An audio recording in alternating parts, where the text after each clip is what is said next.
This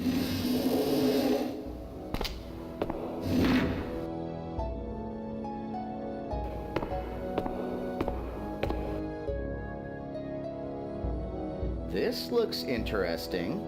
If I'm not mistaken, and I rarely am, the mural depicts the Buddha entering 6 different segmented realms. I'm kicking myself for it now, Gage, but I chose to read Amish Better Home and Garden over the Buddhist art of tapestry and decoration. So we should go ask the Lama about this art piece. In that segment, the Buddha is carrying a bowl. In that segment, the Buddha is carrying a lute, a stringed musical instrument. In that segment, the Buddha is carrying a fiery sword. In that segment, the Buddha is carrying a book. In that segment, the Buddha is carrying fire.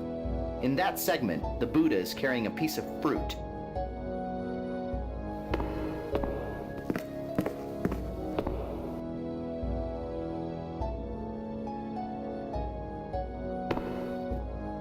Gage, that depiction of the 6 segments we saw on the wall is duplicated on the floor of this temple. It must have great meaning to the monks of this monastery. Gage, the entire floor shows the 6 realms of the Wheel of Life.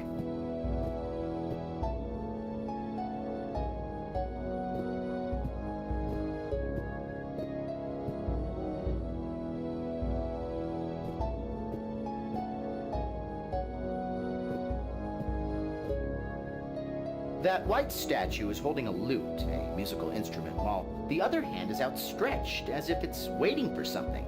The white Buddha in the temple has an outstretched hand, as if he's waiting for something to be placed there, maybe something round and white that looks like the round white stone in your inventory. The inscriptions speak of the path of Siddha Biwawa. Denied nirvana by pride, the one Siddha Biwawa found himself in the realm of the gods, complacent in their heavenly heights.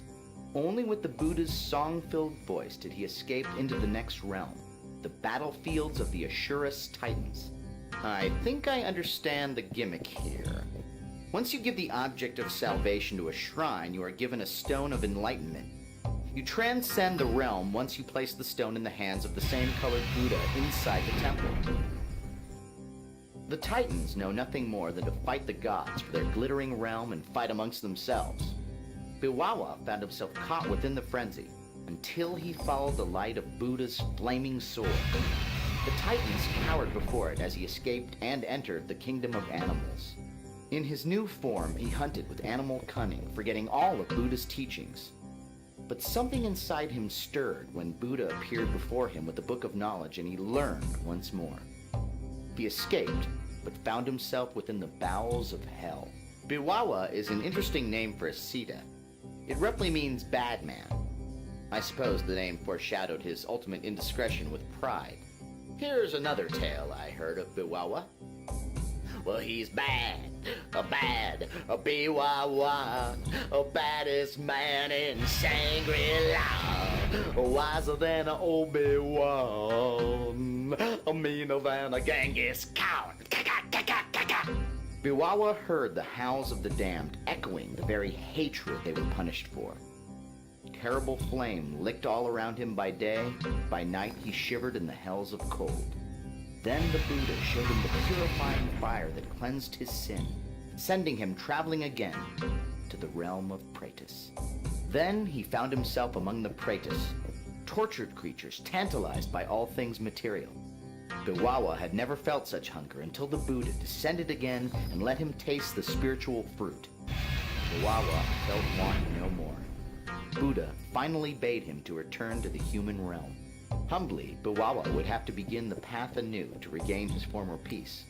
He would need to overcome the vice of pride, the pride that made him think that he was better than others. So his atonement would only end by helping another. Then, the Siddha could be forgiven.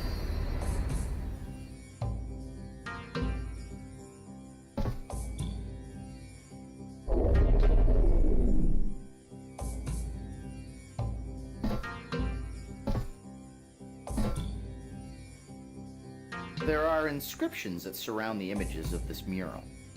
I'll translate as closely as I can. The infinite Buddha came to our monastery long ago with the knowledge of 3 secrets: life, time, and matter. He spoke of the true path, a way to live by his virtues so that we could also share in his perfection. And he taught the Siddhas of matter that everything in the universe was composed of one energy that could be perceived, understood, and controlled. From these writings, it's apparent that the Sosiqui entrusted the power of transmutation with the monks of this monastery. Perhaps the Sosiqui felt that these monks had the focus and the maturity to handle such power. The other two symbols represent time and life.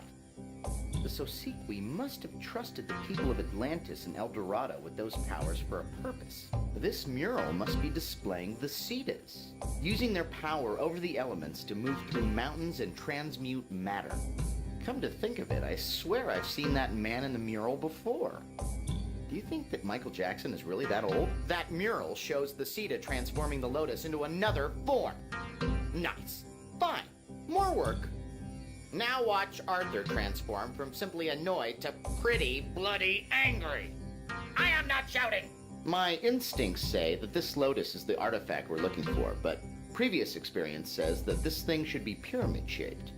Wait, if this is the artifact we're looking for, shouldn't it be shaped like a pyramid? Shouldn't we have found it earlier? Shouldn't you have been smarter or taller or just plain better? And damn it, Gage, shouldn't we be married by now? I mean, people are starting to talk. Oh yeah, sorry, right. Anyway, the artifact is the wrong shape. Great Sammy's ghost. That third eye on the wall looks like it's made of glass, not candy, man. Almost as if it's a lens. Why don't you take a peek, cat? I can't stop talking like this.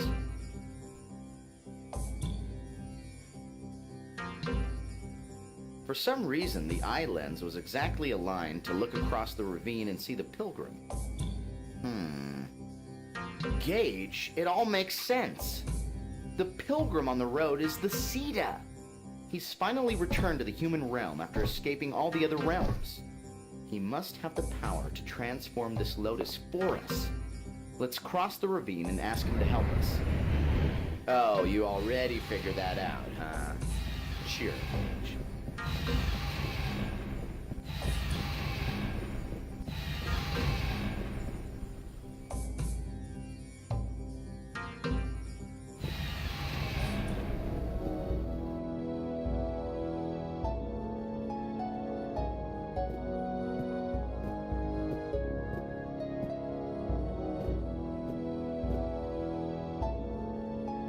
The architecture in this building is beautiful. It appears to be a temple of worship or meditation.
Great Khan, how may I be of service to you?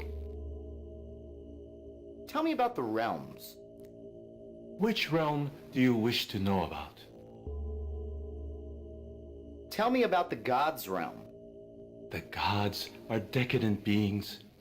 Their vice is selfishness. Blinded by opulence, they ignore the suffering of others until they are consumed by conceit. The symbol of salvation for the gods is music, which disrupts their vain reverie. Tell me about the temple. The temple was built long ago by the first Siddha to teach us about the wheel of life. Athanka, A large tapestry hanging in the temple shows the Buddha appearing in each of the realms, carrying specific objects of salvation that alleviate the suffering of those in the unenlightened realms. Goodbye. Walk with peace, brother. The Lama said that it's the responsibility of all Buddhists to alleviate suffering. We know the shrines around the monastery are dedicated to the beings suffering in the unenlightened realms. The question is, how are the shrines related to the test of the Siddha? According to the Lama, only by walking in the Siddha's path can one discover his secret. The Siddha died and is now on the wheel of life. Gage, we have to follow his path and overcome the realms of the unenlightened.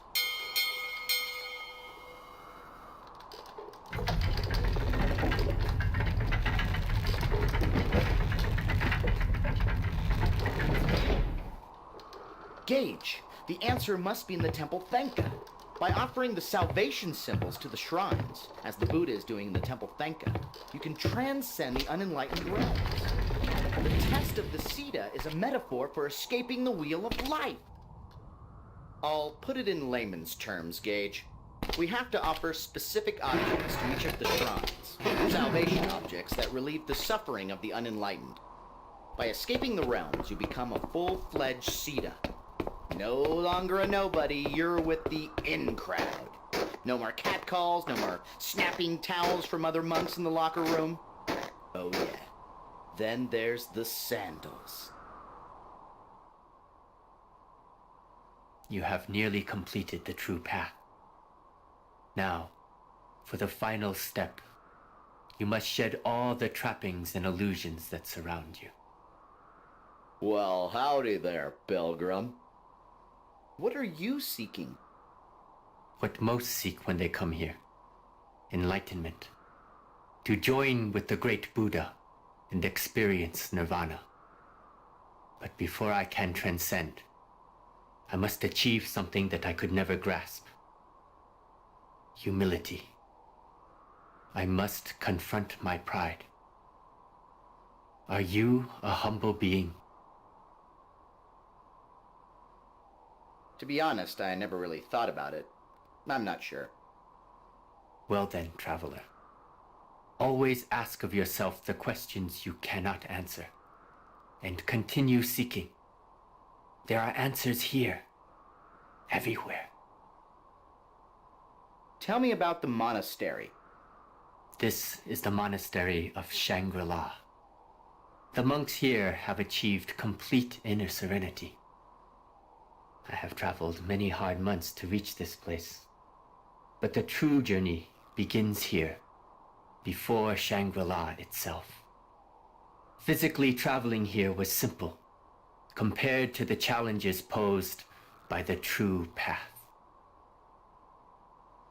Tell me about the true path. Most people walk about in a world of delusions, clouded by vices and deception. But there is a path of truth that cuts through the illusions, a path of deliverance. It is a path that begins with understanding the virtues of the spirit and embracing its truths. Go there, traveler, to the monastery, and walk the path to discover the secrets you seek. I have finished the path. I have the artifact. Can you change it to the proper form? I cannot transform this into its final form until you finish the path. To finish the path, you must be true to yourself.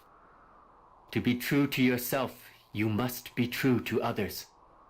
Shrouding oneself in illusions deludes others and leads you off the path.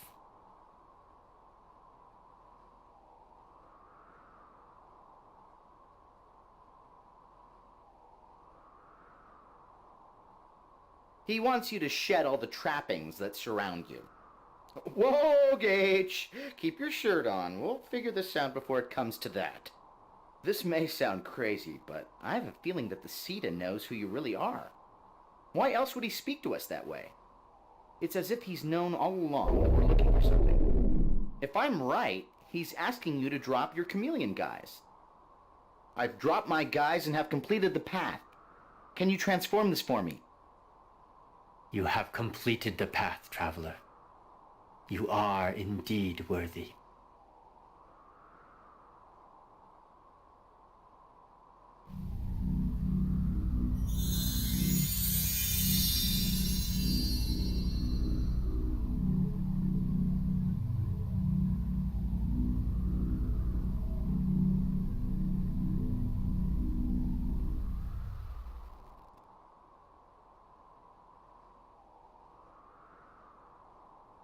You have journeyed far, traveler, and you have completed the path by honoring the ancient virtues. And you have saved my soul by allowing me to help another. I am on a new path now. I am eternally grateful. I wish you peace, traveler, and success.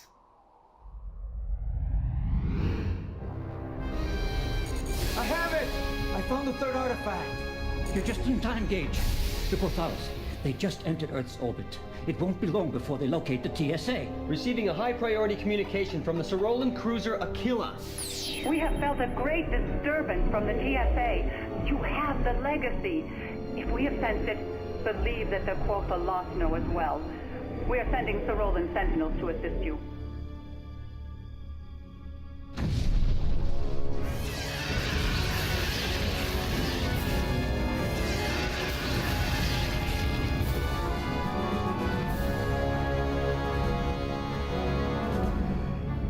The Porthalis have breached the outer shielding. All security teams prepared to intercept.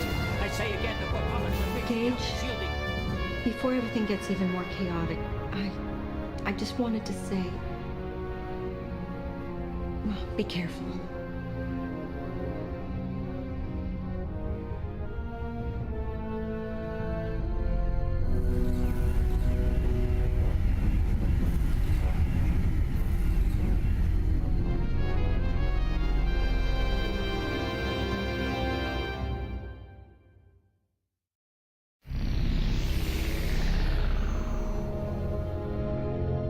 Gage, the three artifacts are projecting some kind of image. I recognize some of the elements. Remember the Sosiqui symbol that the Sarolan ambassador showed us? This pendant is an ancient Sosiqui relic that our archaeologists discovered on another planet. We believe this symbol is a Sosiqui marking that represents their legacy. The true legacy might also bear this mark. I think we need to create that symbol by manipulating these artifacts. If I'm not mistaken, each artifact is projecting its forward face to create that central image. That Sosiqui symbol must have a special meaning. If I were taking a Rorschach inkblot test, I would say it looks like a butterfly. Interpreted another way, it could possibly represent the struggle for the legacy. Notice the claw-like hands grasping for the three pyramid objects? Those could represent three races, all grasping for the powers of the legacy.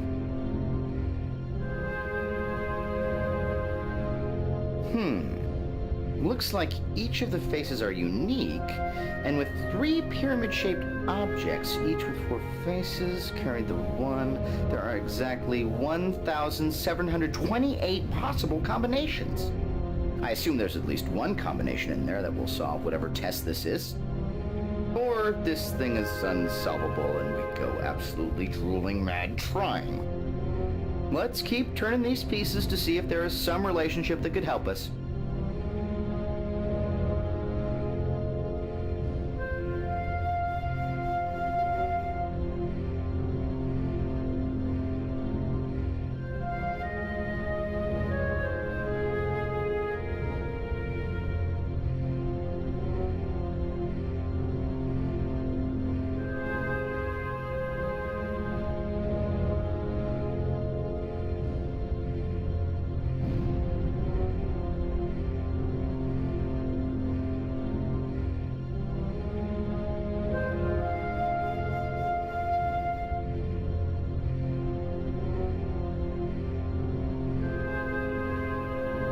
Now I understand how the image is being generated. The central image is a composite of all three artifact faces. It looks like the overlapping regions between any two pieces cancel each other out. Hang on, Gage. The face on the top artifact looks like it has a lot of elements. That looks like a correct piece. Let's keep that side facing us and concentrate on turning the other two artifacts.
I think the most important concept of these artifacts is that two overlapping areas cancel each other out.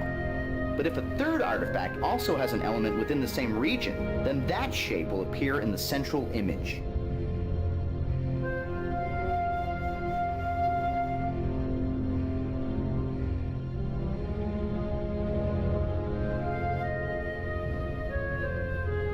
This alien technology is difficult, Gage, but let's not give up. I think we're pretty close. I'm sure our correct piece is part of the solution for this test. Our goal here is to create the Sosiqui symbol, but the proper combination may not necessarily be direct.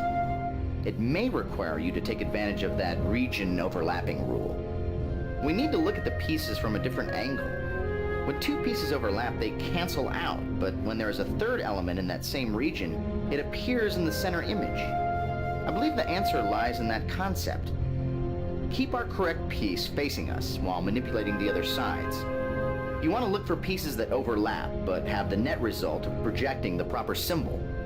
When you touch the front face of one of the artifacts, it stops projecting its image into the center. That could be extremely helpful. By turning off a piece, you can see how it affects the central image.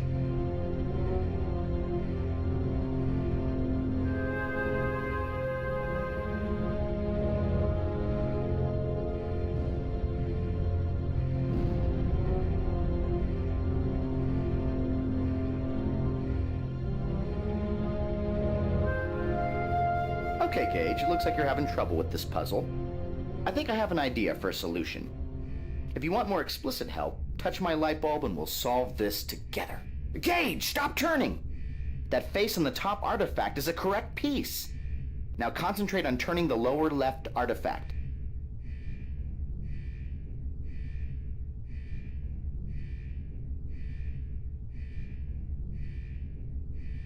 You have all the correct faces showing, Gage. Now all you have to do is position them in the proper orientation. All you need to do is spin two of them, and you should soon have them correctly oriented.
legacy was meant for all races.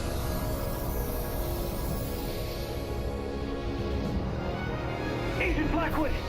Quickly, give us the legacy. The Corthalas will destroy us all if they claim it.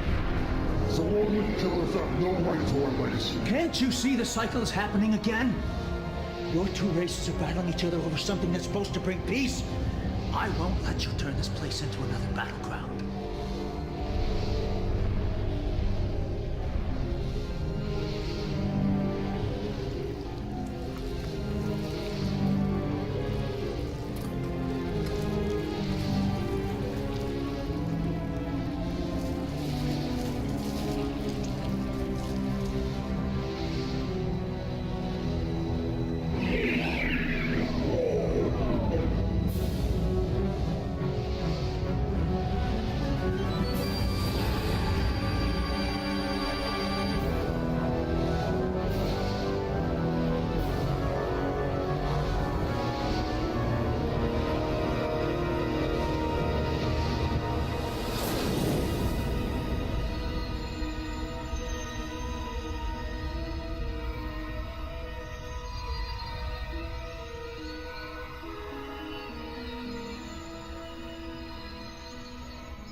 Know that the Sosiqui have long since transcended your universe.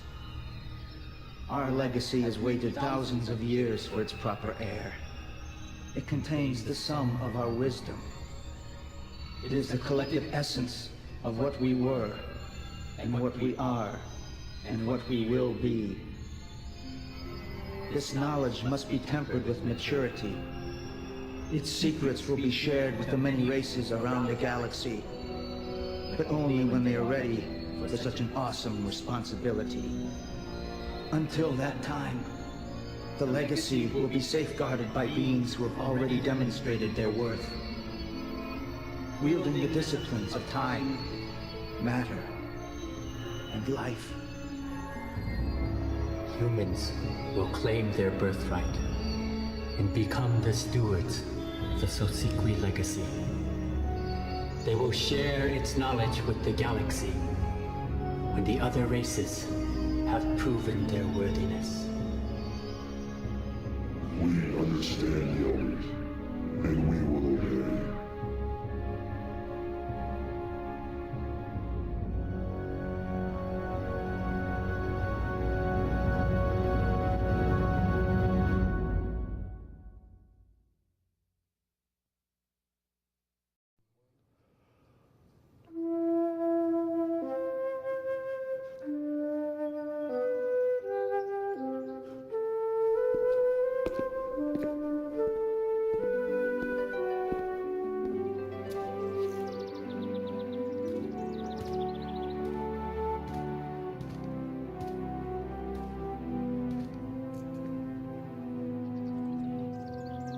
A great fate lurks in the future of humankind.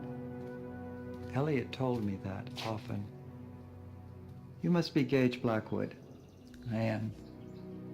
The service was very touching, Reverend. You wanted to see me? Yes. Throughout his long life, Elliot always believed that it was his duty to guide humanity toward a destiny. But 10 years ago, when the Sorolans came to invite us into the symbiotree, he misjudged and insisted that they had come to conquer. Blinded by his zeal to protect Earth, he acted rashly. He was imprisoned on Vega Thalon, yes, I know. I put him there. Gage, when you came to see Elliot, prison had already eroded his faith in humanity and his will to live. But he asked me to tell you that you were not responsible for his death. A great time is coming in our history, he said, and he believed that you would help to usher it in. That thought comforted Elliot in his last moments. I want to thank you for coming, Gage. Thank you, Reverend.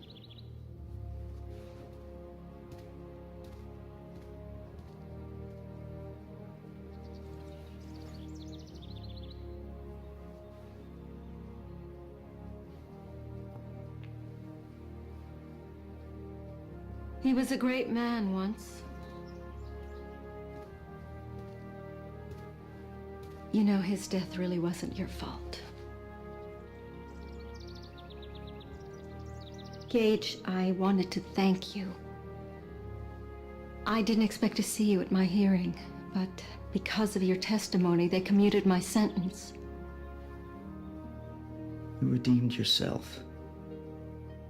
I only spoke the truth. Yeah, but you put your reputation on the line after everything I did to you. It's all in the past, Michelle. We both know we can't change the past.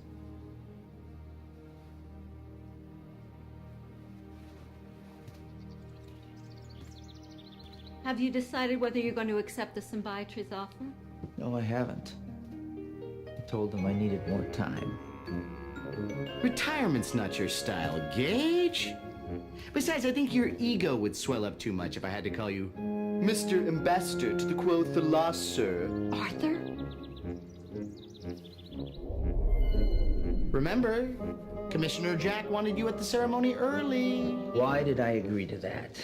Why? Because you saved the world again! All by yourself, with absolutely no help from your All friends. right. Point taken. I won't forget to mention you. Oh, thank you, kind sir. And when will this magnanimous mention occur? After dessert or during the cab ride home? I couldn't have done anything without you. Even though Genghis Khan would make a big splash at our reception, I need to assume a more formal chameleon guise. Something macho. Gage, do we have time to jump back and meet Dick Clark? Who? Never mind. He'll probably be at the party.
Gage, your theme music is lovely, but I think it's about time we played a little something for the kids.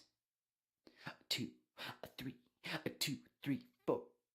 Dun dun dun dun dun dun dun dun dun dun dun dun dun dun dun dun. Arthur, dun dun dun. They called him Arthur, dun dun dun dun. He was an artificial intelligence that was cool. Arthur, dun dun dun. They called him Arthur, dun dun. They thought that his singing was annoying, but he was no fool. Artificial as soap, artificial as rope, artificial, artificial. He will find the love that is the one for Arthur's the lonely one. Arthur.